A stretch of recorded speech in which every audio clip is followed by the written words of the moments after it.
Hi, so this is a 20-minute presentation of a recent paper of mine called The End of Economic Growth, Unintended Consequences of a Declining Population. So a large class of growth models works the following way, that people produce ideas, and those ideas are the engine of economic growth. So the original classic papers by Romer, Aghion, Howitt, Grossman, and Helpman all have this mechanism at their heart. Also, the semi-endogenous growth papers that I worked on, Sam Cordum, Paul Segerstrom worked on, also work this way. And basically, many idea-driven growth models have this mechanism at their heart. Now, in all these models, the populations assume to be either constant or growing exponentially. And from a historical standpoint, that seems like a reasonable assumption. An interesting question arises when you think about what's the future of global population. And my view before I started working on this project was kind of that the conventional wisdom was that the global population was likely to stabilize at around 8 or 10 billion people. Just last year, though, Bricker and Ibbotson published this book called Empty Planet, where they challenged the conventional view and kind of made a point that I think ex post is completely obvious and relatively compelling. And that is that maybe the future is one of a declining population, i.e. negative population growth, rather than a stable global population. And the evidence for this is that high-income countries all around the world already have fertility rates that are consistent with a declining population. Fertility is below replacement. So to see this evidence, take a look at the table in the top right of your screen now. This is the total fertility rate. And you'll recall that to keep the population stable, women on average need to have 2 children, right? So what we see in the United States, for example, is that the fertility rate is about 1.8 below 2. In high-income countries as a whole, it's around 1.7. China 1.7, Germany 1.6, Japan, Italy, and Spain actually 1.3 or 1.4. So in the rich countries of the world, fertility rates are already below replacement. That fertility is consistent with a declining population rather than a stable population. In the graph, what you see is a fact that I think we all know, which is fertility rates have been declining throughout much of the world. So take India as a classic example. In the 50s and 60s, the average woman in India had about 6 kids. And since then, that's been falling from 5 to 4 to 3, down to about 2.5. And it's not implausible to think that if we wait another decade or two, fertility in India will fall below 2. That is, India's population will start to decline instead of continue to rise. And so this is kind of the Bricker and Ibbotson evidence that we may actually need to take very seriously the possibility that population in the future may decline rather than stabilize or continue to rise. And kind of the question at the heart of this paper is, what happens to economic growth in those models that I began with if the population's declining, i.e. if population growth is negative, instead of populations that are stable or growing? And what the paper shows is kind of two classes of results. In the first half of the paper, I look at exogenous population growth and suppose populations exogenously declining. And there I derive what I call the empty planet result. And this is that if population growth is negative and you feed it into an idea-based growth model, then you get the end of economic growth. Living standards stagnate, and because population growth is negative, the population vanishes. And so that's what I'm going to call the empty planet result, a situation where living standards stagnate, they stabilize, and then the population vanishes potentially to 0 or arbitrarily low values. And this contrasts with the standard result in these growth models, which I'm going to call, by comparison, the expanding cosmos result, where we get exponential growth for an exponentially growing population. So these are 2 very starkly different results. Okay, then the second half of the paper endogenizes the population growth process itself and derives what I think of as kind of a surprising and maybe even paradoxical result, but I'll try to explain it by the end of this presentation. And that is that a social planner prefers the expanding cosmos, who wants exponential growth for an exponentially growing number of people. That social planner can actually get trapped in the empty planet. And how that works is an interesting thing that I'll get to later. Okay, in the interest of keeping this short, let me, with apologies, skip the literature review. This is can be found in the paper. So let me start with the first half of the paper, this empty planet result. And to get there, let me go back to kind of a simplified version of the Romer, Aghion, Howitt, Grossman, Helpman model. So production of goods features increasing returns to scale. This was kind of Romer's insight. So it's constant returns to rivalrous inputs, here just people, and therefore increasing returns to people and ideas together, where the parameter sigma measures the degree of increasing returns to scale. Production of ideas, the growth rate of knowledge is proportional to the population. And then again, to start, let's revisit the classic result. Assume the population is constant, okay? Then you combine these equations, and what you see is, well, first of all, income per person is proportional to the stock of ideas. And then since the stock of ideas is growing because of the population, income per person grows exponentially at a rate that's proportional to the size of the population. So that's sort of the classic Romer, Grossman, Helpman, Aghion, and Howe result. Now the question is, what happens if population growth is negative? So we're just changing that third equation to say, let's suppose population declines exogenously at a rate eta. Okay, so eta could be 0.5% per year, 1% per year. If you combine these second and third equations, you get this law of motion for the stock of knowledge, and it says the growth rate of knowledge is itself falling exponentially. And it's easy to integrate this equation and get the result that the stock of knowledge asymptotes to a constant. Stock of knowledge is bounded from above, and therefore income per person is bounded from above, and you can calculate the values of these bounds. Right, so this is what I mean by, the stock of knowledge stagnates and therefore living standards stagnate when population growth is negative. All right, that's the empty planet result. Okay, what I do next is I say, well, let's go to the semi-endogenous growth models. And you may recall that when you've got a constant population or a growing population, the fully endogenous growth models and the semi-endogenous growth models yield very different results. Interestingly, with negative population growth, the two classes of models yield very similar results. So that's the point I want to go through now. So again, let's start with the classic semi-endogenous result. We've got the same production function for goods. The production function for ideas introduces this a to the minus beta term. And this just says ideas are getting harder to find. It's getting harder and harder to make proportional improvements in productivity, and beta kind of captures the degree to which ideas are getting harder to find. Let's feed in constant positive population growth. And then again, you get the classic result that the growth rate of income per person is proportional to the rate of population growth, where the factor of proportionality is the overall degree of increasing returns to scale in the economy, right? This is the classic semi-endogenous growth result, and this is the expanding cosmos result, right? We've got exponential growth in living standards for a population that itself is growing exponentially. Okay, what happens if we change the population growth equation so that now instead of population growing, the population declines exponentially again at rate eta? Well, combine the second and third equations, again, you get this equation, and you can already see here, the growth rate of knowledge is declining exponentially as it was before, but even faster than exponentially. And so you kind of know if it was already bounded, if the stock of knowledge was asymptotically bounded in the Romer model, it's going to be bounded here as well. Again, you can integrate this equation quite easily and find the value for the upper bound. Basically, both knowledge and living standards asymptote to an upper bound that's finite, y star and a star. So again, we have the empty planet result, that living standards stabilize for a population that vanishes. And that's kind of that empty planet result is the first key result. And just to review it, I would say historically, fertility's been trending downward from 5 kids to 4 kids to 3 to 2, and even less in rich countries. And there's an interesting point here, which is for an individual family, from the microeconomic standpoint, there's nothing special about fertility being slightly above 2 versus slightly below 2. But the macroeconomics of the problem makes this distinction absolutely critical. If fertility is slightly below 2, then we get negative population growth.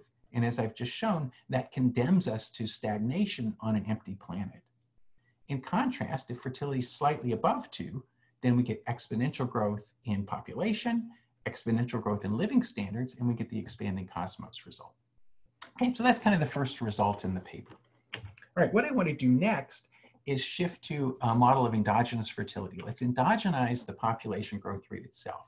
And there's a big literature on different ways to do this. What I'm doing here is I'm trying to take the simplest possible model I can come up with that makes the point that I want to make, which is namely that even the social planner can get caught in this empty planet. So this is a subtle result. And so it's really helpful to make the model as simple as possible. So what am I doing here? I introduce one economic decision, which is how much time do people spend working versus having kids? let script L denote the time people spend having kids. And so 1 minus L is going to be the time people spend producing. So that enters the production function. Population growth is just births minus deaths, and births are proportional to the amount of time you spend investing in having kids. Right, so B bar is the maximum fertility rate, and so B bar minus delta is the maximum population growth rate. And if you have fewer kids, population growth can be even slower. The idea production function is the semi-endogenous growth model. Generation zero's utility depends on their consumption and their number of offspring, right? So people care about how much they eat and how many kids and grandkids and great-grandkids they have. And to keep things simple, we specify flow utilities depending on log consumption and log offsprings. Okay, so the log consumption is needed so that substitution and income effects cancel. This will mean that with a growing wage, with economic growth, we can have a constant fertility rate. This is sort of a classic, result from the business cycle literature, for example. The log n tilde, the log number of offspring, that log form is very convenient for understanding the transition dynamics. You can relax that assumption and write down more general utility functions. That's done in the paper as well. And then finally, there's no capital. Consumption is just output per person. Okay, so notice here, all people generate ideas. In equilibrium, here's how, again, the model is going to be set up. Rather than model monopolistic competition the way sort of, models often do, I'm going to instead, to keep things simple, assume ideas are just external. Okay, so we have kids because we love them. We ignore the fact that our kids might actually create ideas that benefit everyone in the world. Okay, so we're going to completely ignore that. The planner, therefore, is going to desire higher fertility in this setup because the planner values the ideas that our kids might have. This is entirely a modeling choice, and other results are possible. But again, to illustrate the point I want to make, this is going to be convenient. Okay, important point. This I've already made already, but it's important to see how it fits in with endogenous fertility. So this is a graph of the steady state growth rate of knowledge. If population growth is positive, then in the semi-endogenous growth model, the growth rate of knowledge is proportional to the rate of population growth. That's the expanding cosmos. If population growth is negative, then the stock of knowledge ultimately stagnates, so the steady state growth rate is 0. Notice that there's a kink here at 0. And when I show you the results related to how the planner could get trapped at the empty planet, you're going to see multiple steady states. And if you ask, where does that multiple steady state result come from? Ultimately, it's from this kink. This kink is what gives rise to multiple steady states and to regimes. Okay, rather than walk you through the details of the equilibrium and the optimal allocation, let me just, in the interest of keeping this down to 20 minutes, let me just show you how it works. So the fertility equation in both the equilibrium and the optimal allocation is B bar L minus delta, where L is how much time you spend having kids. In both the optimal and the equilibrium allocation, the amount of time you spend having kids is 1 minus 1 over V, where V is the utility value of people, okay? And V differs between the equilibrium allocation and the optimal allocation. It's the same functional form, but the value of V is going to differ. And so population growth is B bar minus delta minus 1 over V. So in equilibrium, we value kids because we love them. So it turns out V equilibrium is just epsilon divided by rho. And if I go back to my utility function, you see epsilon is how much we love our kids, and you adjust for rho because we're taking the present value. So in equilibrium, V equals epsilon divided by rho, and it turns out to be constant. There's no transition dynamics in V, so population growth is going to be constant. Notice that if you plug in the epsilon over rho here, this becomes rho over epsilon. If epsilon is sufficiently small, then we can have an equilibrium that features negative population growth. So that's kind of the first result of the equilibrium model. You can actually support an equilibrium with negative population growth. Okay. Next, what about the planner's V? Well, the planner values kids because we love them, epsilon over rho, but the planner also values the ideas that our kids produce, mu times A dot. A dot is the flow of ideas, mu is kind of the price of the ideas. And notice A dot depends on N, it depends on population growth. And so this equation gives rise to a V of N equation. So we've got N of V and V of N, and those two equations and two unknowns determine what happens. So in this graph, for example, here's the V of N equation. Faster growth makes people more valuable because of the ideas that they're producing. And here's the N of V equation. So first, go back here to the equilibrium. Remember, the equilibrium occurs where V equals epsilon over rho, and therefore N is given by reading off the blue line. So I've drawn it here for a case where there's positive population growth at equilibrium. And then the optimal allocation is where the V of N and N of V schedules intersect.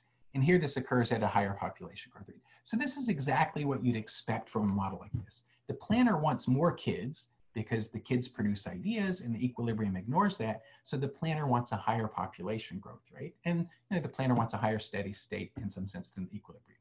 Okay. The interesting thing that happens though, is if we make the equilibrium fertility rate negative, if we make the equilibrium population growth rate negative, if we shift the blue curve down to intersect at epsilon over rho where N is negative, well then you can see because of this kink that occurs at 0, and this is ultimately related to the kink that I just showed you, the blue lines and the green lines intersect at 3 points. There's still this expanding cosmos steady state, but now the equilibrium, the empty planet result, is also a steady state of the planner's problem, and there's a third steady state in between. Okay, I'll explain why this occurs and how to understand it in a second. You can sort of see mathematically a bit from this graph why it's happening.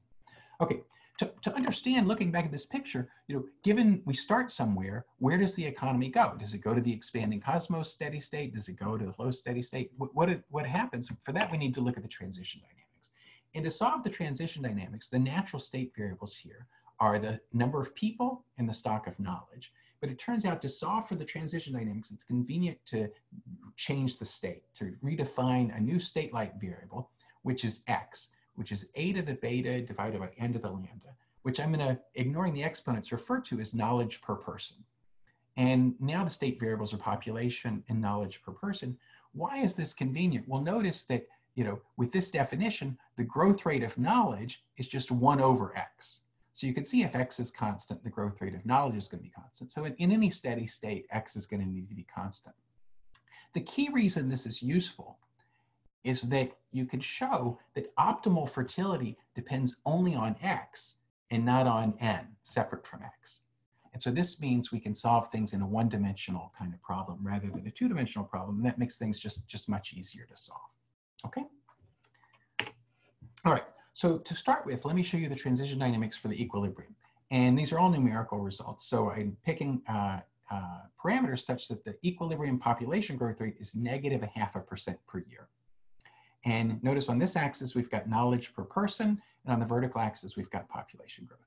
So knowledge per person, again, is a to the beta over n to the lamma. Ignore the exponents, and it looks like knowledge per person. Okay, so what happens if we start with knowledge per person equal to 50?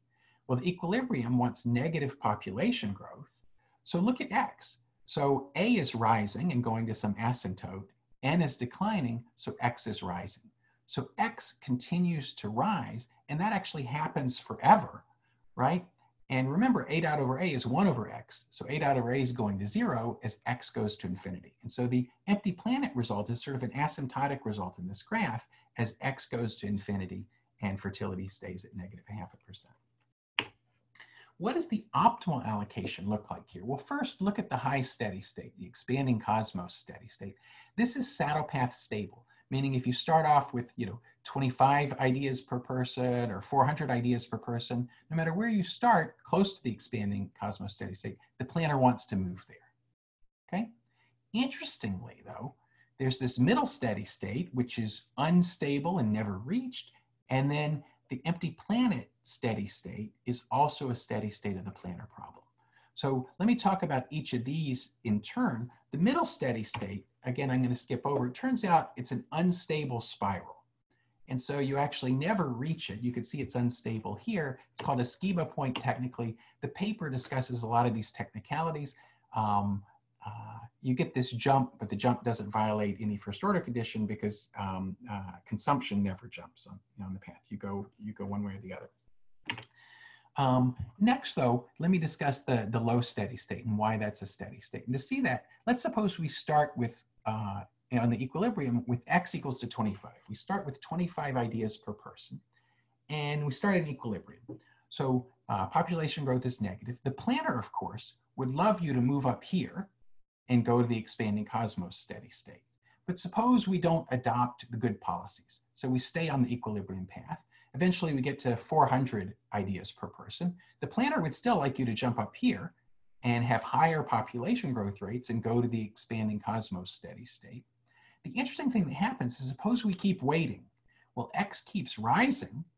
And if we wait long enough, if we wait till say X is 2000, then an interesting thing occurs, okay? So X is very high. So we've got very high ideas per person. And what that means is that the value of the ideas that the extra person produces is very low. Remember, 1 over X is A dot over A. So A dot over A is very low. And so the value that the planner attaches, the idea value that the planner attaches to people is very low. So certainly at 2000, the planner wants more kids than the individual. But since the individual wants negative population growth, if the planner wants insufficiently high numbers of kids, even the planner can have negative population growth, right? And once you've got negative population growth, remember the dynamics of X take you off to the right because A is, asymptoting to a constant and N is falling. And so ideas per person continues to increase. And that's what takes us to the empty planet steady state. So the interesting thing here is that if society delays adopting the good policies, so if we stay on the equilibrium for too long, if we wait too long to adopt the good policies, even the planner can get trapped by the empty planet result. And that's really where I want to end up. So to conclude, fertility matters a lot more than I thought in these growth models, right? So fertility rates have been trending downward. From an individual standpoint, there's nothing special about above 2 or below 2. But critically, from the growth standpoint, this distinction matters a lot. If we've got negative population growth, we may get stuck in this empty planet result where we have the end of economic growth. We have living standards that stagnate for a population that disappears, a population that vanishes. And if instead fertility were just a little bit higher, we could have this wildly different result of exponential growth in living standards for an exponentially growing number of people that fills the cosmos potentially, right? And again, the surprise is that even the planner can get trapped by this empty planet result if we wait too long. Okay, so that's it. I hope you enjoyed it. I hope you'll, if you're interested, you can go to my webpage and see more in the paper. Thanks very much.